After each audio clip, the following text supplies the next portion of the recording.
Good afternoon, all. CamelbackTrading.org coming to you this Thursday afternoon, January 13th. We are looking at Window Trader's market profile of SPY, IWM, triple Qs. And the way I gave the buyers a lot of credit the previous 2 days, even though they didn't get much traction, right? We held inside the range from the 6th, or the 10th. And then we went up on the 12th. Today, they had an opportunity, right, to get above. And we'll show you again on the daily chart what we're talking about. It got right up to that level again and failed. We never took out yesterday's high. And then we go trend down. And now in a 3-day balance, we called it this morning on the video. I said if we take out yesterday's high, we'll take back the single prints from January 5th.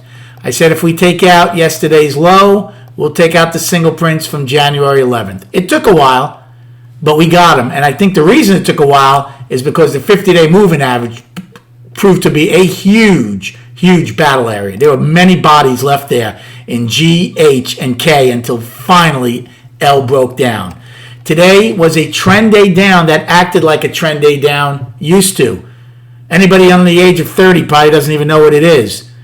Right? We never see these anymore. We have a beautiful triple distribution, afternoon rally high, 2 sets of single prints. This is how the market used to act when the market attempted to go down. Not this V-shaped recovery stuff that's all we've seen for the past God knows how many years. We all go out with price probes. I'm not sure if Russell went out with single prints because I'm in wide increments here. But if they didn't, it's only an L and it's only a small one. They did price probe. Believe it or not, they got 9 wide and they have an afternoon rally high in J. Triple Q, same as us, except they have, again, I'm in real wide increments. They have single prints in B. They never filled theirs in F. I'm not sure if they have them in L because, again, I'm in 15. But regardless, they have at least a double distribution day down, if not triple. $9.44 range on 85 million shares. Again, as traders, that's all you can ask for. You can't ask for anything more than range and volume and volatility. We've had it the first 9 days of this trading year. Our lowest range is, the smallest range is $4, right? We're averaging 85 million shares. So it provides many opportunities. Had a very good day today. Tremendous amount of trading today. And except I had 1 loss in C period. Other than that, we really did a really good job. I didn't do anything in A. There was nothing in A I liked. I was looking to see if we got closer, maybe to take a short against yesterday's high the first time. Didn't get there, didn't take it. So A didn't interest me. I took a short in B when we took out the day's low because I told the room, and I said this in the video. This is why these videos that are for free on YouTube, I think provide endless insight to what we're looking for. What did I say in the video this morning, other than those single prints being filled? I said it's a nice job for the bulls to open with higher value and stay above G. I said any acceptance into value, you will trade at that POC. Well, that's exactly what we did. And that's exactly what I did is I jumped on a 473 put play and got it. Then we got to value low real quick. I took a responsive buy to 469 calls because at that time, value was still overlapping to higher. We ended overlapping to lower. My only loss of the day came in C period. When we took out, we had single prints. And when C came in, I thought it might hold the 20-day moving average. I took a long, the 469 calls. Didn't hold it. Got out for a loss. Now, after that, when D period tried to go up, shorted against the singles. 472 puts. E period. Yes, it stopped the one-time framing. Didn't get into the single prints. 472.50 puts. And I recycled a bunch of them as F finally flushed out. Then when F came in, I didn't take the break, but I did take a long the first time against J's low from the 11th on 468 calls, which paid. Didn't stay in them long because that was short-lived. G period. We had singles, 470 put play, right? Any push-up was shorting them. Now, what was my next trade? G was the short. Took a long in, I took the short in G against the singles, and then when G got down to the 50-day moving average the first time, took a 466 call. I figured the first time, and I didn't take it the first time. It was the second time down there, and I wasn't too thrilled, and I didn't hold it long. But they held that level. Man, was there a battle there. Now, one of my better trades, I period just kept going back and forth, back and forth. Now it looks like I'm in 13 tick increments, so these time frames look smaller than they really are. I didn't want to get involved, but then finally in J, when it looked like we were going to pop up I thought we would fill this set and bought a 40 call play before we took out I's high of the 468 calls, and it popped right up and filled the singles, and I took them off. Now, the afternoon rally high is my favorite play, always has been. But two things happened. I was long when I took the play off. That's number one. I hate switching right away. But more importantly than that, I thought we would get a little bit more to the upside in J. And if we did, I would have taken a short. And I probably would have taken a sizable short somewhere below B's low. But it never did it, and actually it came in fairly quickly, and we had a reversal bar. And then after that, just shorted L. Against the one-time framing down, 467.50s, and then I shorted M's high. Boy, oh boy, I thought I was a genius because I thought M would fill. I took a quick short at M's high, came in, took it off.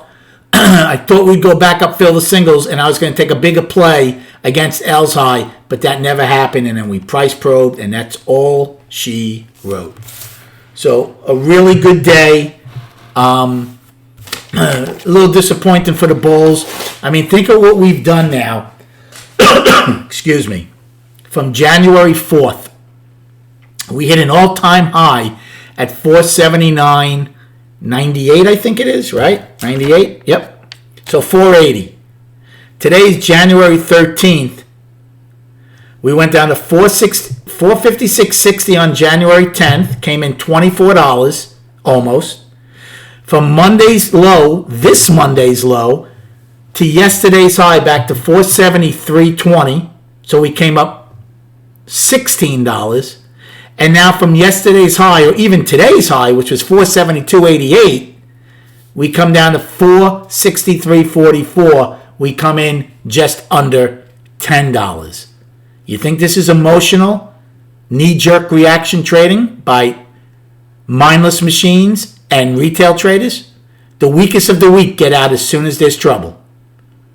So MGI provided awesome plays today because it was so mechanical. As far as destinations, tomorrow's upside, L's low, 465.55, price probe. Then you have the first set of single prints, M's high to K's low, 466.56 to 78. Afternoon rally high, J, 469.21. Second set of single prints, C's high to A's low, 471.42 to 75, and today's high of 472.88. Downside, we have today's low of 463.44. Now, the next destination on the downside is the 11th low, 462.05. If that does not hold, we get into a price vacuum. You're only 6 wide on the 10th. You have an afternoon pullback low of 457.95 in G, and then that day's low of 456.60. So if you don't hold this balanced low tomorrow, taking it out is one thing. If you just stretch it and come back in, not a big deal. But if you take it out and get acceptance, everybody's on the water here. Here's your next destination. And then if you get below that, and I know this video is a little longer, but I won't be trading tomorrow. Below that, you have 456.31 daily low, and then fill in a gap at 455.40, 91-point gap from December 21st. Now let's go to the chart.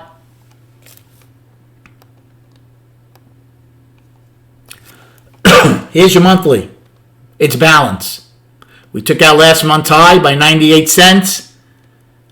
Last month's low is 448.92. Is that in danger yet? No, but it's definitely something since it's only January 13th to keep aware of. So the monthly's balanced. Look at weekly. Outside week down. First day down. Monday was great. Then we gave it a lot back, and now we're coming back below it. Look where we closed. Last week's low is 464.65. Closed at 464.53. Right there. So if we get below the 11th low, you're going to target the bottom of this 4-week balance again. And then on the daily, we were up. It's now a 3-day balance. Tuesday, Wednesday, Thursday. If you take out Tuesday's low, it becomes a 4-day balance. And then you very important here, this double bottom. You're below the 20, you're below the 50. If you don't hold that double bottom, your next stop is 448.92. I'm sorry, 451.14. Then 448.92.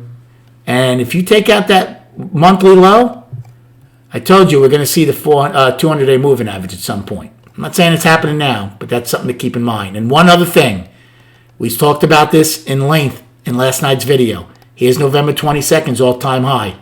Since we got it, 1, 2, 3, 4, 5. I said yesterday, is it going to act like the previous 2 times, up and then down, up and then down, or will it act like the 3rd time when we went to an all-time high? Well, as of right now, we got our answer, didn't we? We couldn't take out yesterday's high, and we're starting to go down. Food for thought. Thanks for the likes and subscribing. Come check us out at camelbacktrading.org. Great day in the trading room today as far as trading and educating and informing. I'll do a video tomorrow morning. I will not be trading. Enjoy your weekend. Stay safe. And then the next video will be Tuesday morning since the market is closed on Monday.